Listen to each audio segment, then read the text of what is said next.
मुंजा horror legend, horror story. कहते हैं कि जहां अच्छाई है वहां बुराई भी है, जहां रोशनी है वहां अंधेरा भी है। वैसे ही अगर देव है तो असुर भी। और आज मैं आपके लिए एक ऐसी खौफनाक असुर की कहानी लेकर आया हूं जिसे मुंजा कहते हैं।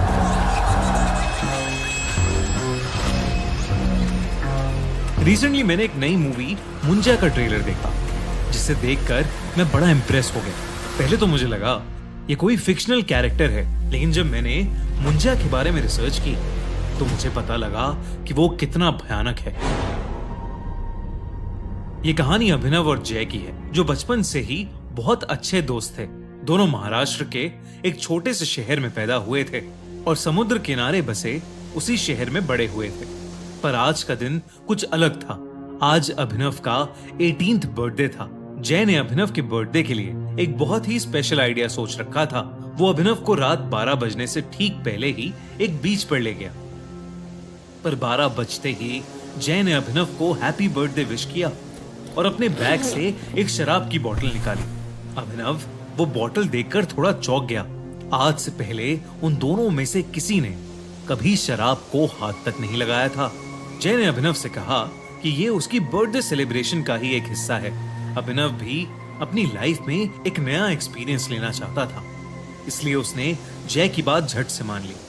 वो दोनों समुद्र के किनारे काफी देर तक बैठकर शराब पीते रहे। कुछ देर बाद जय को जोर से टॉयलेट आ गया। वो उठकर एक पेड़ के पास टॉयलेट करने चला गया, लेकिन नशे में धुत जय ने यह देखा ही नहीं कि वो पेड़ कोई आम पेड़ नहीं, बल्कि एक पीपल का पेड़ था। टॉयलेट करते हुए अचानक से जय के सर पर एक पत्थर आ पड़ा। जय ने पेड़ की तरफ सर उठाकर देखा तो उसे वहां कोई नहीं दिखा। इतने में अभिनव भी उस पेड़ के पास आ गया। उसके हाथ में एक खाली बोतल थी और उसने मजाक में उस बोतल को जोर से जय के पास फेंका। वो बोतल सीधा उस पीपल के पेड़ पर जा लगी और उसके टुकड़े टुकड़े हो गए। पर उस बोतल के पेड़ पर लगते ही एक अजीब सी आवाज आई। ऐसी आवाज जैसे कोई जानवर गुस्से में गुर्रा रहा हो। 1 मिनट के लिए अभिनव और जय दोनों ही शांत हो गए, लेकिन कुछ ही पलों बाद वो आवाज आना बंद हो गई।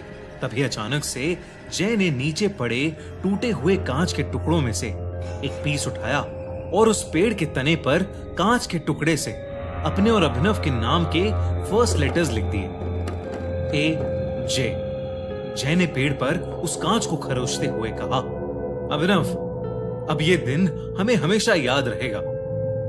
उसके इतना बोलते ही उस पीपल के पेड़ की डालियां जोर जोर से हिलने लगी और कुछ ही सेकंड्स में एक बड़ी सी टहनी सीधा आकर जय के सर पर गिरी और जय वहीं बेहोश हो गया। ये देखकर अभिनव का नशा मानो 1 सेकंड में चूर हो गया। वो जल्दी से जय के पास गया और उसे होश में लाने की कोशिश करने लगा। तभी अभिनव को अपने पीछे से एक आवाज आई, मानो पेड़ से कुछ नीचे गिरा। अभिनव ने जैसे ही पीछे मुड़कर देखा, उसके पैरों तले जमीन खिसक गई। उसके ठीक पीछे एक काली सी परछाई थी, जिसकी 2 नीली आंखें अंधेरे में चमक रही थीं। अभिनव को अपनी नजरों पर विश्वास ही नहीं हो रहा था। अभिनव को लगा कि जो भी उसके पीछे है वो कोई ना कोई सुपर नेचुरल क्रीचर है। वो जैसे ही उस जीव से दूर जाने के लिए भागा, उस जीव ने उस पर हमला कर दिया। उसके बड़े बड़े नाखून अभिनव की पीठ में घुस गए, लेकिन चीखता हुआ अभिनव जैसे तैसे उस जीव की पकड़ से छूटा और वहां से दूर भाग गया। दूर जाकर अभिनव ने देखा कि वो जीव एक काली परछाई में बदल गया है और वो बेहोश पड़े जय के मुंह के अंदर घुस गया। और तभी अचानक जय अपनी बेहोशी से उठ खड़ा हुआ। अभिनव दूर से उसका नाम बार बार पुकार रहा था, पर जय मानो सुन्न होकर एक ही जगह पर खड़ा था। उसकी आंखें पूरी तरह से नीली पड़ चुकी थीं और वो बस वहां एक पुतले की तरह खड़ा था। तभी अचानक से जय जमीन की तरफ झुका और उसने वहां पर पड़े टूटे हुए कांच का एक टुकड़ा उठा लिया और अपनी शर्ट फाड़कर अपनी छाती पर उसी कांच के टुकड़े से वो AJ लिखने लगा, ठीक वैसे ही जैसे उसने उस पीपल के पेड़ पर लिखा था। ये सब देखकर अभिनव की रूह कांप गई थी। सुबह के 5 बज चुके थे और समुद्र के ऊपर से अब सूरज उगता दिखने लगा था। जय के ऊपर जैसे ही सूरज की रोशनी गई, जय अचानक से होश में आ गया।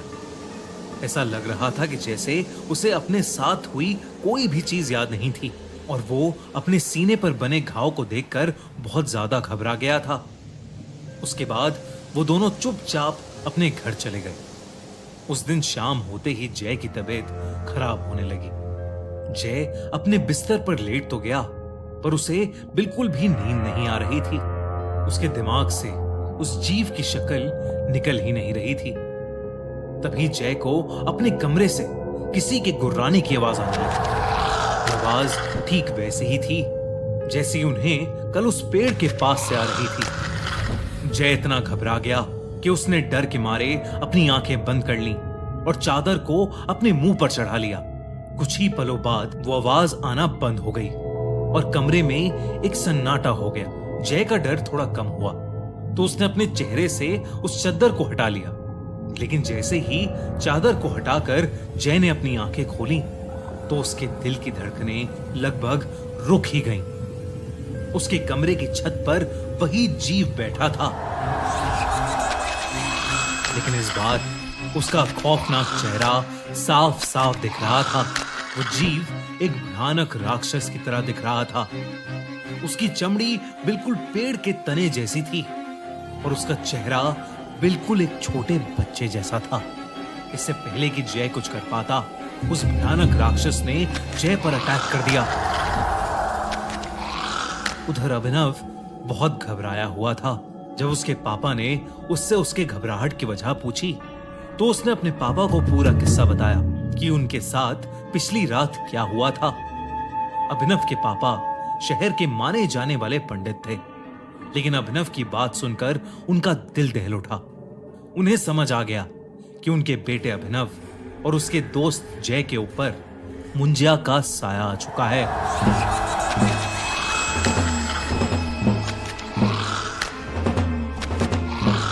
उन्होंने बताया कि मुंजिया एक ऐसा असुर है जो एक बार पीछे पड़ जाए तो पीढ़ियों तक पीछा नहीं छोड़ता। जब कोई बच्चा अपने मुंडन के 10 से 14 दिन के बीच किसी वजह से मर जाता है तो उसकी आत्मा मुंजा बन जाती है। मुंजा एक गुस्से से भरे बच्चे की तरह होता है और पीपल के पेड़ पर रहता है, और अगर कोई उस पीपल के पेड़ से छेड़खानी करे तो वो उस इंसान के पीछे पड़ जाता है। उन्होंने उसी वक्त अभिनव और जय को लेकर उस पेड़ के पास जाने का डिसीजन लिया। रात को अभिनव और उसके पापा जय के घर पहुंचे, पर वहां जो उन्हें दिखा उस पर किसी को विश्वास ही नहीं हुआ। जय की अपने बिस्तर में ही मौत हो चुकी थी।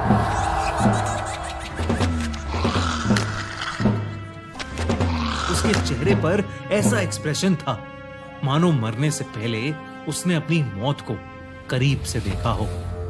अभिनव के पिता ये देखकर चिंता में आ गए। वो अभिनव को लेकर फौरन उस पीपल के पेड़ के पास पहुंचे और अभिनव के पिता ने उसी समय उस पेड़ के सामने एक छोटी सी पूजा करके उस मुंजा से हाथ जोड़कर माफी मांगी। वो कई घंटों तक पूजा करते रहे और उस मुंजा से माफी मांगते रहे। जैसे ही सूर्य उदय हुआ वो दोनों अपने घर वापस आ गए। उस दिन के बाद से अभिनव को कभी वो मुंजा नहीं दिखा, लेकिन अभिनव ने अपने सबसे करीबी दोस्त को खो दिया था। आज भी अभिनव शराब को हाथ नहीं लगाता और रात के समय पीपल के पेड़ के पास से कभी नहीं गुजरता।